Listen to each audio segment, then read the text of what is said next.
प्रिय भाई और बहनों, हम प्रभु परमेश्वर के नाम का धन्यवाद करते हैं आज के सुंदर समय के लिए जो उसने हमें दिया है। Dear friends, we want to praise God for this time that God has given to us to study His Word and to really know the deep meaning of His words. And this is the time where we are gathered together to study His holy Word. मित्रों, ये समय प्रभु ने हमें दिया है और आज की शाम कि हम उसके वचन का अध्ययन कर सकें। हम जानते हैं कि ये समय हमारे लिए बहुत ही महत्वपूर्ण समय है, क्योंकि इस समय आधे घंटे के लिए या 35 मिनट के लिए हम अपने ध्यान को परमेश्वर पिता के उन वचनों पर लगाते हैं जो हमारे लिए जीवन है। निश्चित रूप से जिस प्रकार से हम सांस लेते हैं मित्रों, हम जब सांस लेते हैं तो हमारे शरीर के अंदर ऑक्सीजन जाता है और जब ये शरीर से निकलता है तो कार्बन डाइऑक्साइड के रूप में निकलता है। शुद्ध हवा हमारे शरीर के ब्लड को, रक्त को शुद्ध करता है और जो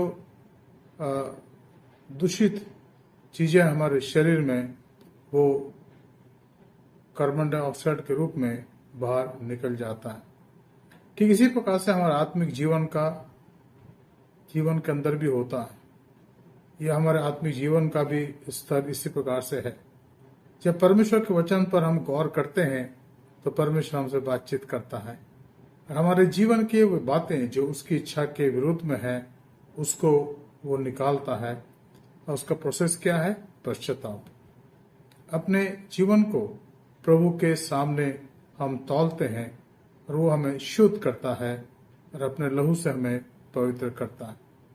तो बाइबल अध्ययन मित्र हमारे लिए वो वक्त है, वो समय है कि हम अपने आप को प्रभु के वचन के सामने रख सकते हैं। Dear friend, the time of Bible study is the time where we give ourselves into his hands और we offer ourselves before the Lord and then he takes care of our life, take control of our life and cleanses us from within, so that we are made holy for His glory and for His great purpose that He has called us to fulfill.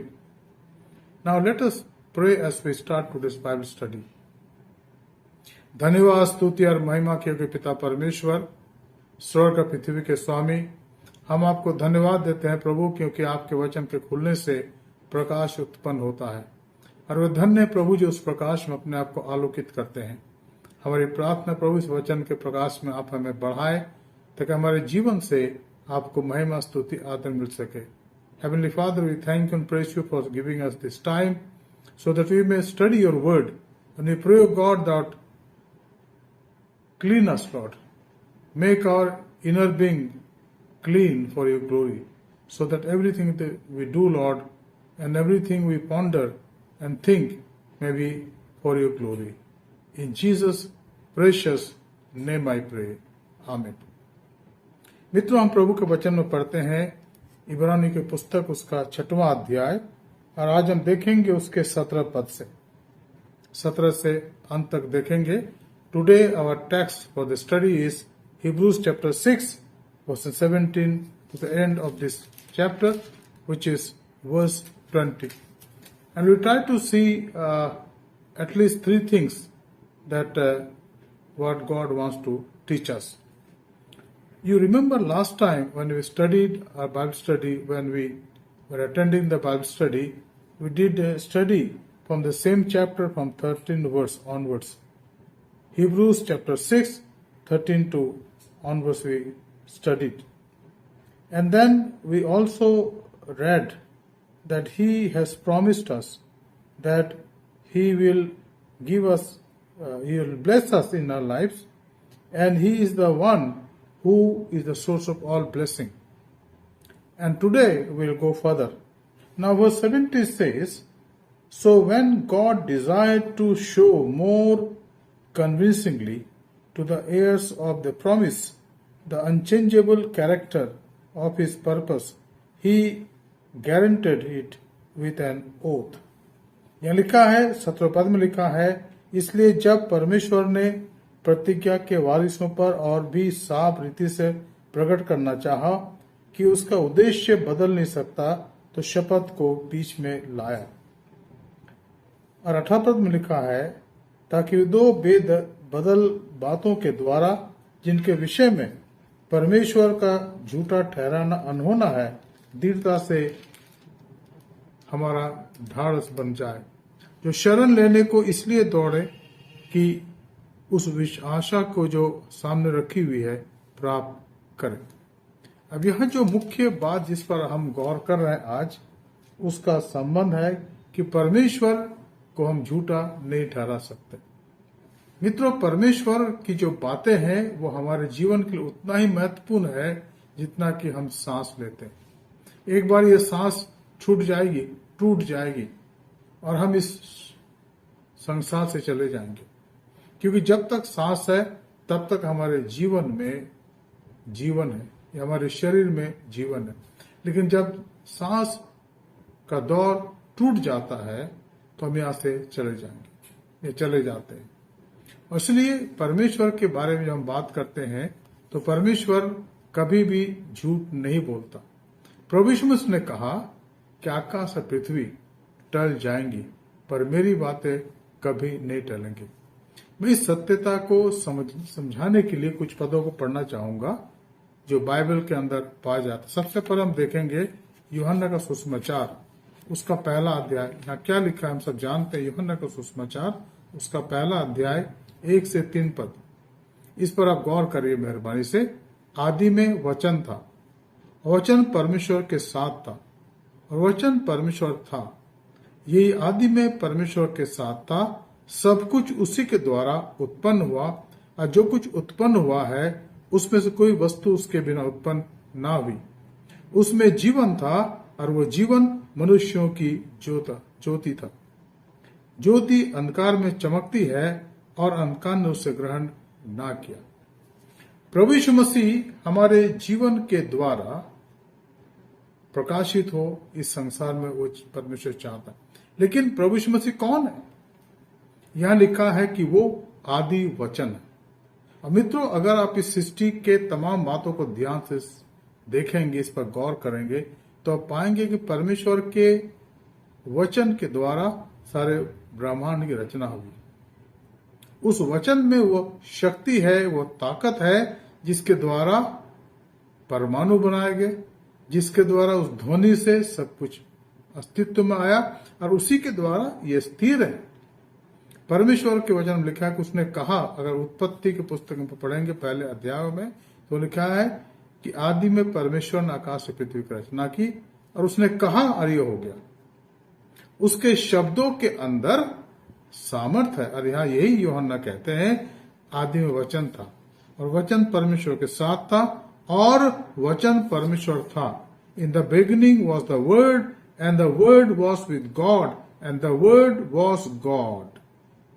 यहां पर इस बात को अच्छे से हमारे लिए बताया गया है।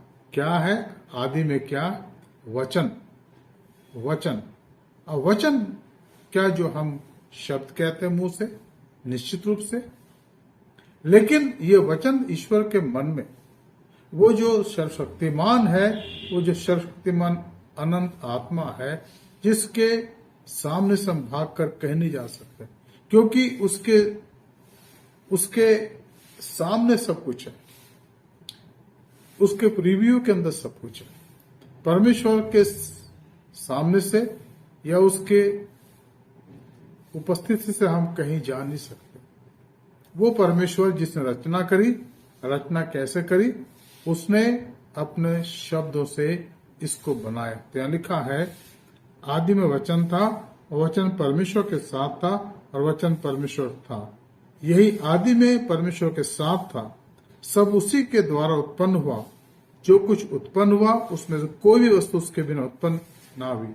Now this is a fact that we need to understand as we study this particular passage.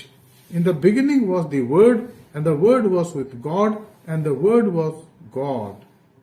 He was in the beginning with God. Now, it doesn't mean that there are two gods. No, only one God. The Word is the word of God. जो वचन है, जो शब्द है, वो परमेश्वर का है। उत्पत्ति करने वाले शब्द, अस्तित्व में लाने वाले शब्द। और अगर इसी बात को आप अच्छे से और देखना चाहेंगे, मैं चाहूंगा आप निकाल लें मेरे साथ कुलुस्सियों की पत्री, उसका पहला अध्याय। नए नियम में संत पौलुस प्रेरित की पत्री कुलुस्सियों के कलीसिया के नाम, उसके 15 पद हम देखेंगे। I like to draw your attention towards the letter of Saint Paul to the church at Colossae, chapter 1 and verses 15 onwards.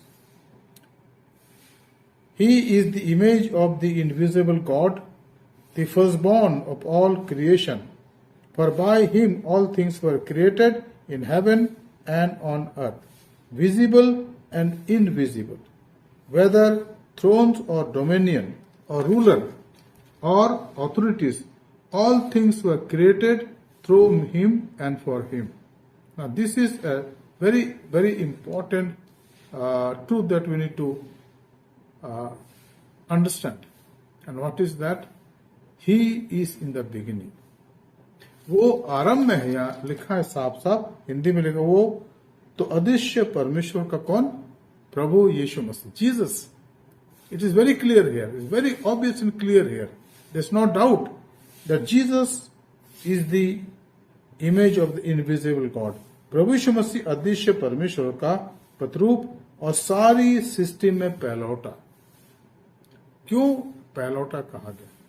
क्योंकि वो अनंत काल से पिता के साथ मौजूद है। उसका अस्तित्व जो है अनंतकालीन है, इसलिए उसी के द्वारा, उसी के लिए सब कुछ अस्तित्व में आया। यह लिखा है क्योंकि उसी में सारी वस्तुओं की सृष्टि हुई, स्वर्ग की हो अथवा पृथ्वी की, देखी या अनदेखी। ये बहुत ही अनोखी बात लगती है कि प्रभु यीशु मसीह सृष्टि के आरंभ से है, और जो कुछ हम देखते हैं या नहीं देखते हैं, सब कुछ उसी के द्वारा बनाया गया। इसलिए हम इस तथ्य को अच्छे से समझना है। उसके द्वारा बना, उसके पास वो सामर्थ है, वो कैपेसिटी है, वो पराक्रम है जिसके द्वारा उसने सारी वस्तुओं की रचना करी। और यहां लिखा है स्वर्ग की हो या पृथ्वी की। उसने केवल इस पृथ्वी की रचना नहीं करी जो हम देखते हैं, पर यहां लिखा है उसने स्वर्ग की रचना करी जिसको आप देख नहीं सकते, यानी देखी या अनदेखी। अब पौलुस यहां तक कहते हैं कि जो बातें अनदेखी है वो अनंतकालीन है, और जो बातें दिखती है वो क्षणिक है। क्यों? क्योंकि जो मेटेरियलिस्टिक वर्ल्ड है, जो वस्तु प्रधान चीजें हैं जो इस संसार में हमें दिखती हैं, या हमारे शरीर भी है, वो क्षणिक है, इस टेम्परल। इसको हम ज्यादा समय तक रख नहीं सकते, क्योंकि इसके रख रखाव के लिए एक प्रोसेस की आवश्यकता है।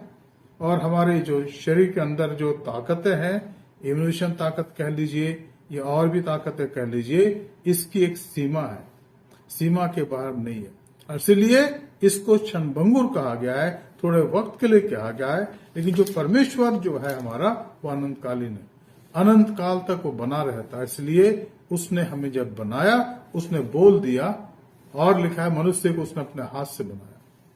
He created human being with his own hand, Adam and Eve। और उसके नाकों में उसने जीवन का श्वास फूंक दिया, और आदम जीवता प्राणी बन गया। तो परमेश्वर की रचना की एक श्रेष्ठता है जो यहाँ पर हम देखते हैं, और यहाँ पर इसको साफ साफ समझाया गया है। मित्रों, इस सृष्टि अपने आप नहीं आई है, परमेश्वर ने इसको बनाया। इसके लिए हम परमेश्वर के नाम का धन्यवाद करते हैं। मित्रों, आगे यहाँ पर लिखा है दूसरी बात जिसको हम देखना चाहते हैं, बहुत ही महत्वपूर्ण यहाँ पर है, और उसका जो अर्थ है वो हमारे जीवन के आत्मा और हमारे अस्तित्व से है। यहाँ लिखा है कि परमेश्वर के बारे में लिखा है, ताकि दो बेबदल बातों के द्वारा जिनके विषय में परमेश्वर का झूठा ठहराना अनहोना है, दृढ़ता से हमारा धारस बंध जाए, जो शरण लेने को इसलिए दौड़े हैं कि उस आशा को जो सामने रखी हुई है प्राप्त करें। क्या इसका अर्थ है? हमारे जीवन का एक दौड़ है जिसको हम विश्वास की दौड़ कहते हैं। We call this race a race of our faith. And we read it very clearly here in verse 18. So that by two unchangeable things in which it is impossible for God to lie, we who have fled for a refuge might have strong encouragement to hold fast to the hope set before us. Now, what is our hope? हमारी आशा क्या है? What is our hope? Our hope is again Jesus Christ. Jesus is our hope of glory, because He is going to take us to Himself. The Bible says, Bible में साफ साफ उसने कहा है, यूहन्ना उसके 14 अध्याय के 1-2 पद में उसने कहा है कि तुम्हारा मन व्याकुल ना हो. Let not your heart be troubled. You believe in Father, you believe in me also. Because in my Father's mansion, in heaven, there are many mansions. In my dwelling place, there are many mansions. And today He is preparing houses for all of us. वो आज हमारे लिए वहां जगह बनाने का काम कर रहा, निवास स्थान बनाने का काम कर रहा. अब ये बहुत बड़ा काम है, बहुत बड़ा काम है. और जितना विश्वास हमारे संसार में, हमारे जीवन में है, उसी के आधार पर मकान वहां वो बना रहा है स्वर्गीय स्थानों में, क्योंकि वो अनंत चिरस्थायी घर है. कभी कभी हम कहते हैं कि वहां पर क्या कुछ होगा. We talk about heaven. Now we read about heaven in book of Revelation and Ezekiel and some of the parts of the Old and New Testament also. But ultimately, as I said, heaven is a place where the throne of Jesus is existing.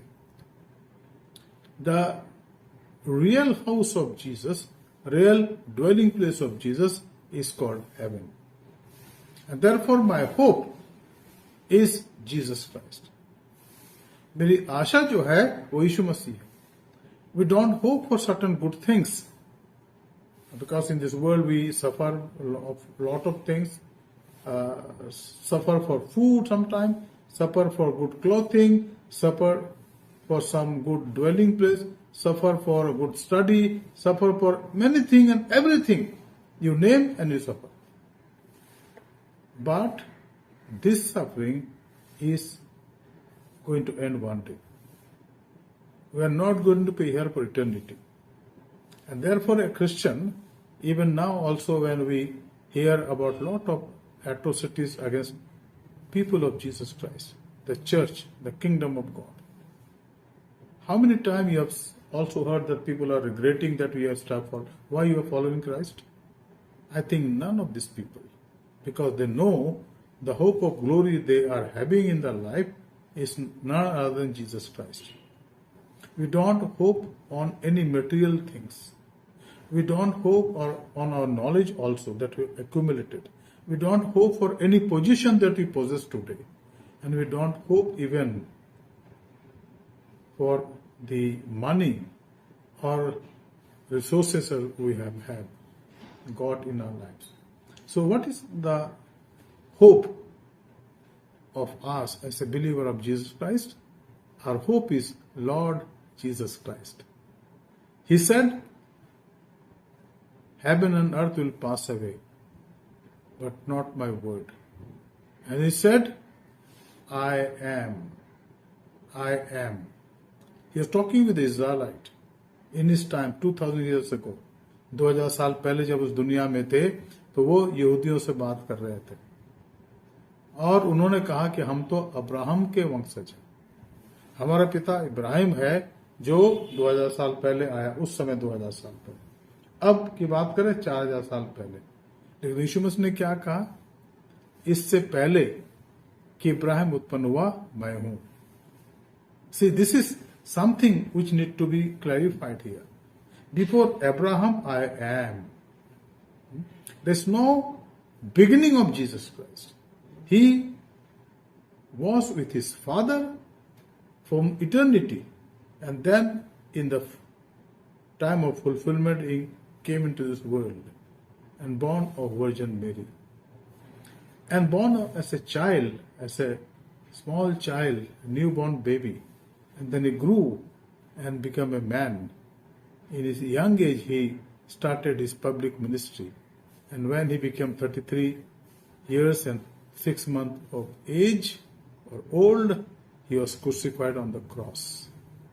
It was the purpose of his coming in this world, so that he may lay down his life for us, so that we may be saved by believing in him.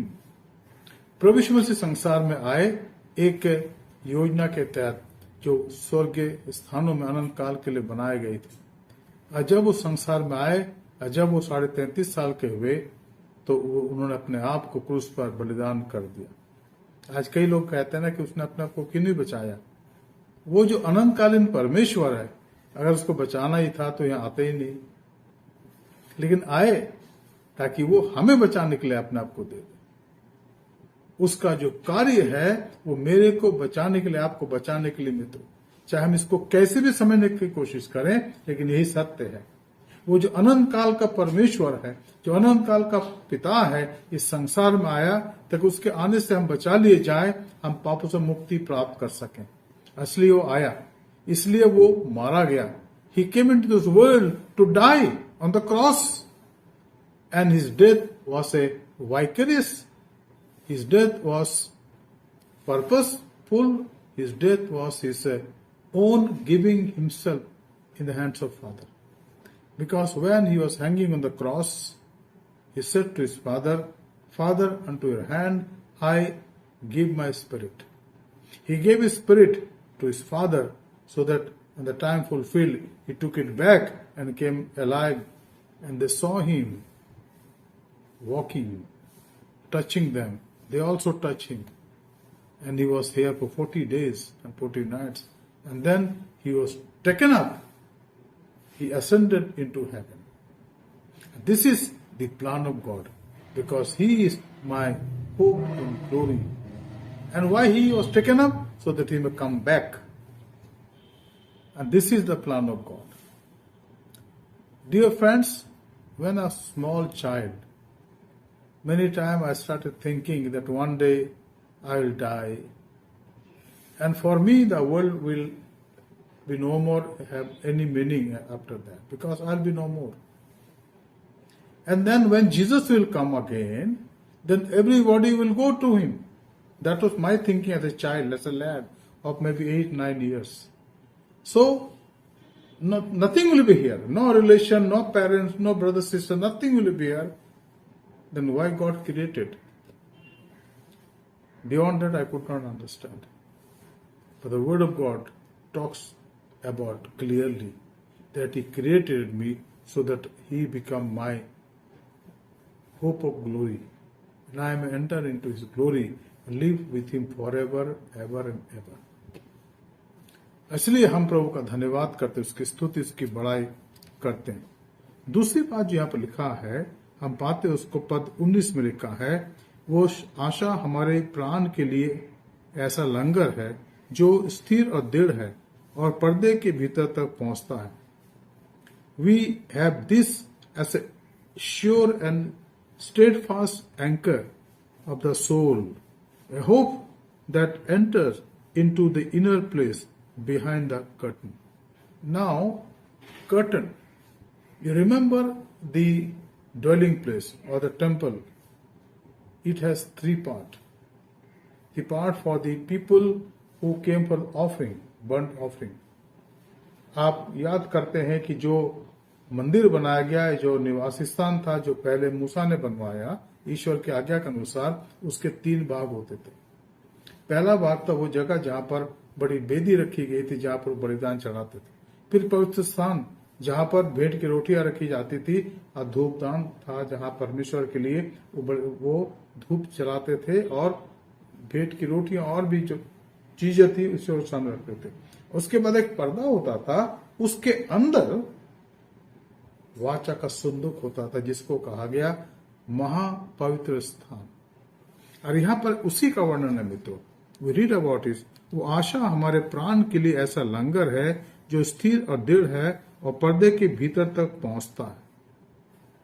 पर्दा, और ये पर्दा उस समय तक बना रहा जब तक यीशु की मृत्यु न हुई। और वचन में लिखा है कि जब उसके प्राण निकल गए तो पर्दा ऊपर से नीचे तक फट गया।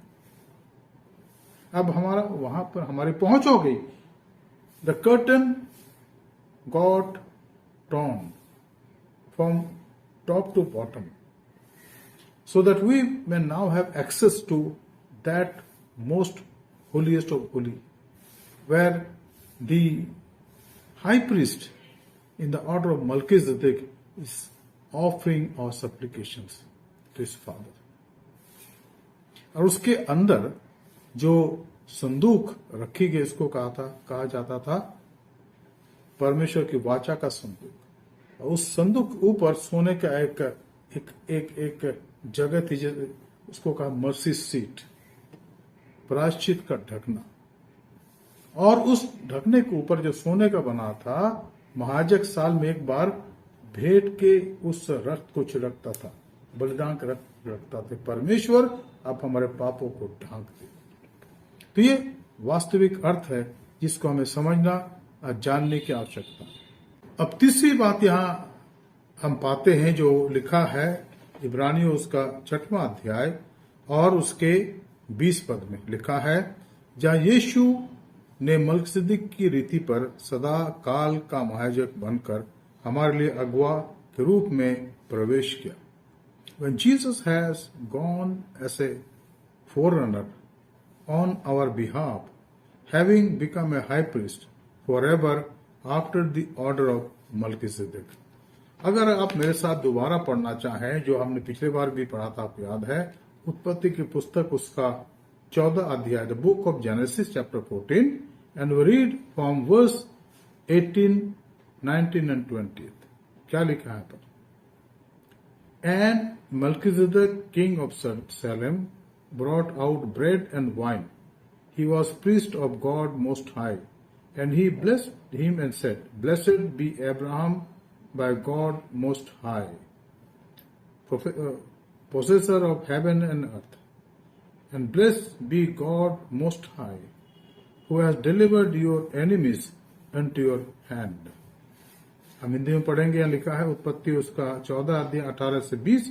तब सालेम का राजा मलकिसिदक, जो परम प्रधान ईश्वर का याजक था, रोटी और दाखमधु लेकर आया और उसने अब्राहम को यह आशीर्वाद दिया, परम प्रधान ईश्वर की ओर से, जो आकाश और पृथ्वी का अधिकारी है, तू धन्य हो और धन्य है परमेश्वर ईश्वर, परम प्रधान ईश्वर, जिसने तेरे द्रोहियों को तेरे वश में कर दिया है. अब यहां पर आप इस कहानी को जानते किस प्रकार से सदोम का जो राजा था उस पर चढ़ाई हुई थी और लूत जो वहीं रहता था और बाकी लोगों को बंधुआ बना के दिया जाए. अब्राहम ने छुड़ाया और सदोम को भी छुड़ाया, वहां के राजा को भी छुड़ाया.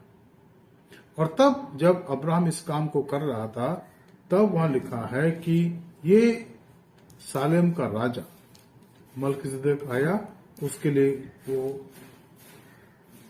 दाखमधु और रोटी लेकर आया ताकि उसके जो सैनिक उसको खाए और उनको शक्ति मिले, थोड़ा आराम मिले. और उस मलकिसिदक के याजक को सुलेमान अब्राहम ने अपना दसवांश दिया. बाइबल में लिखा है कि उसके वंश का कुछ नहीं पता. निश्चित रूप से वो प्रभु यीशु मसीह का पुराने नियम में प्रकटीकरण था, क्योंकि आगे चल करके प्रभु यीशु मसीह महायाजक के रूप में आज भी हमारे लिए कार्य करता है. और उसका जो ऑर्डर है उसका नाम है मलकिसिदक के रीति के अनुसार. यह साफ साफ लिखा है मलकिसिदक. और यहां अगर आप पढ़ें तो यहां भी लिखा है कि यीशु ने मलकिसिदक की रीति पर सदा काल का महायाजक बनकर हमारे लिए अगुवे के रूप में प्रवेश किया. तो मित्र, इस तथ्य को हमें अच्छे से जानना है कि आज प्रभु यीशु मसीह जब स्वर्गीय स्थानों में हमें प्रार्थना कर रहा है, हमारे लिए विनती कर रहा है, तो उसको वो औधा दिया गया जिसके लिए नाम यहाँ है मलकिसिदक के रीति पर, जिसको अब्राहम ने दसवांश दिया. अब्राहम ने इसको पहचान लिया कि ये कौन है. थोड़े समय के पहले अब्राहम के पास 3 लोग आने वाले थे जब सदोम और गमोरा को नाश किया गया। लेकिन उसके पहले यहां पर यह मलकिसदेक आता है और अब्राहम को आशीष देता है, निश्चित रूप से परमेश्वर का प्रतिरूप। मित्रों, हमें इन सब बातों को अच्छे से जानना और समझना है। परमेश्वर ने यहां प्रकट कर दिया और यहां पर इस पत्री के लेखक के द्वारा वो हमारे सामने इस बात को स्पष्ट कर रहा है कि वो जो सारे ब्रह्मांड को संभाल रहा है, सारी सृष्टि को बनाने वाला है और संभालने वाला है, वही आज मेरे और आपके लिए स्वर्ग स्थानों पिता के सामने याजक के रूप में काम कर रहा है। हमारी विनतियों को पिता के सामने चढ़ा रहा है, रख रहा है। और इसलिए हमारे सौभाग्य है कि हम उसके लोग हैं, उसके विश्वासी हैं, और वो हमारे लिए आज विनती करने को तैयार है। वो जो झूठ बोल नहीं सकता, उसने जब वाचा बांधी अब्राहम के साथ तो उसने अपना ही नाम लिया, अपने ही नाम का उसने दावा करा, वाचा बांधी, और उसने अपने ही नाम को लेकर के कहा कि मैं इसकी शपथ खाता हूं ताकि इसमें कोई बात ना बदल जाए। और वही यहां पर याजक रूप में अब्राहम को मिला। जब अब्राहम लौट कर आता था जीतने के बाद, सदोम के राजा को और बाकी लोगों को छुड़ा करके और लूत को छुड़ा करके, अब यहां मलकिसदेक आता है जो सालेम का राज, शालेम का मतलब होता है शांति, और यीशु मसीह का नाम है शांति का राजकुमार। वो आपके जीवन में शांति प्रदान करता मित्र। आपके जीवन में कठिनाइयां हो सकती, परेशानी हो सकती है, लेकिन अगर यीशु मसीह के पास आप आते हैं तो आपके जीवन में वो शांति देता है, आपके जीवन को शांति से परिपूर्ण करता है, आपके जीवन को पवित्र आत्मा की सामर्थ से परिपूर्ण करता है। और यीशु अपने वचन के अनुसार आपके जीवन में कार्य करता है। उसने कहा, मैं अपनी शांति तुम्हें दिए जाता हूं। तो ये महायाजक जो आज भी स्वर्ग स्थानों में मेरे और आपके लिए प्रार्थना कर रहा है, हमारे लिए ये परमेश्वरीय शांति का कारण है। जब हम उसके पास आते हैं, वो हमें अपनी शांति से परिपूर्ण करता है। Dear friends, this high priest by name मलकिसदेक,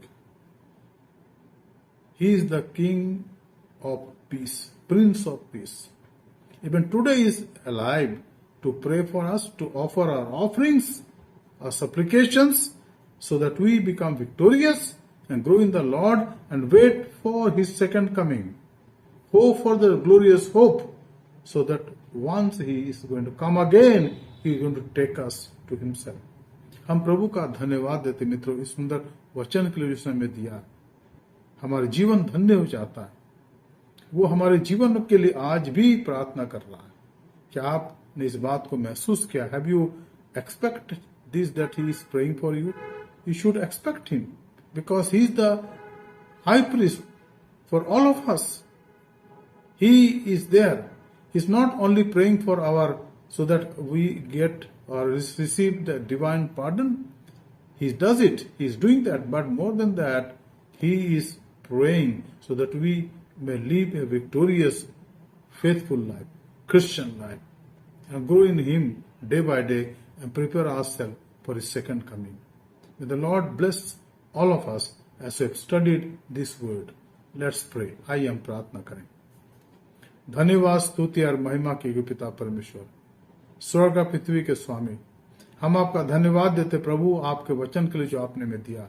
हम धन्यवाद देते प्रभु क्योंकि आपके वचन के खुलने से प्रकाश उत्पन्न होता है. वे धन्य प्रभु जिस प्रकाश में रहते हैं. हम धन्यवाद देते प्रभु आपका कि आपने आज के वचन से हमें प्रभु आशीषित किया. प्रभु हमने इस बात को जाना कि आप का नाम सबसे ऊंचा है. और आपने जब अब्राहम के साथ वाचा बांधी तो आपने अपने नाम का ही शपथ खाया, क्योंकि यह अब बदल नहीं सकता. हम आत्मिक रूप से प्रभु अब्राहम के संतान हैं. और आज आप हमारा महायाजक है प्रभु स्वर्गीय स्थानों में. होने दे प्रभु कि हम आपके सामने आना सीखें प्रभु, आपके सामने अपने घुटनों को झुकाना सीखें, अपने सरों को नवाना सीखें प्रभु, ताकि आप हमें आशीषित करें. आज के वचन के लिए आपका धन्यवाद करते हैं. Heavenly Father, we thank you and praise you for today's word that has come to us. We thank you, Lord, for our high priest, who even today prays for us. Help us, Lord, that we may continue to grow in you and become strengthened in our spiritual life, and our faith becomes stronger, so that we may exalt your name, and in and through our lives, your kingdom is extended. Thank you, Lord, that you heard our prayer. Thank you, Lord, for your presence. Thank you, Lord, that you have given us your promises. Help us, Lord, that we may depend upon you and claim your promises in our lives now and forevermore. Bless all of us. We pray, Lord, this evening for those who are not well. They are not the best of their health. We pray that have mercy upon them.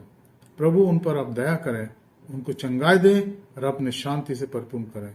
आज के अध्ययन के लिए प्रभु हम धन्यवाद देते हैं जो आपने हमें सिखाया अपने वचन के द्वारा। आपके वचन को पढ़ें, आप में बढ़ते चले जाए, यही हमारी प्रार्थना है। हमारे धन्यवाद को स्वीकार करें। एक एक कलीसिया के परिवारों में, खासकर जो हमारे बुजुर्ग हैं, हमारे माता पिता हैं, हमारे बच्चे, हमारे जवान, प्रभु हर एक पर आपके आशीष हो। कलीसिया को आप आशीषित करें। एक एक जन को प्रभु जो आपके द्वारा धन्य बनाए गए, प्रभु आप उन्हें आशीषित करें। प्रभु जी, एक एक जीवन से आपकी महिमा स्तुति हो सके। हमारे उद्धारकर्ता प्रभु यीशु मसीह के पवित्र नाम से मांगते हैं, आमीन। Now let us receive the benediction. Now may the grace of our Lord Jesus Christ, love of the Father, and sweet communion of the Holy Spirit rest and abide with all of us, now and forevermore. Amen. मित्रों, यीशु ही प्रभु है। Jesus is Lord. May God bless all of you. Enjoy His presence. May the Lord be with you, and His grace always overshadow you and guide you and protect you. Thank you. Good night.